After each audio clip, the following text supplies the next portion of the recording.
A very important parenting tip that no parenting book is going to tell you.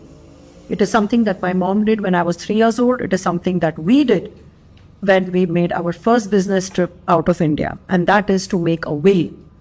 Remember, if you are a couple and if you have any small or big investment in an asset, a property, or even in shares or stock market, and if you have a child, it is very, very important to make a will which states all the list of investments you have or the payments that you're making and what happens in case something happens to you. Remember, life is very unpredictable and there are crores of rupees of unclaimed insurance policies simply because family members have no idea where the head of the family who is managing all the finances had invested all the money.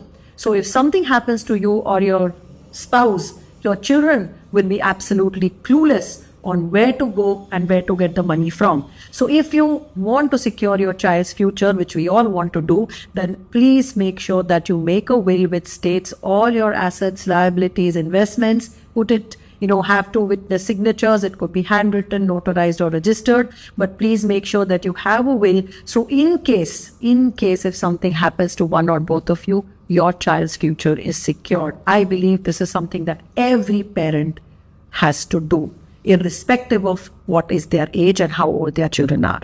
Let me know in the comments what you think about it.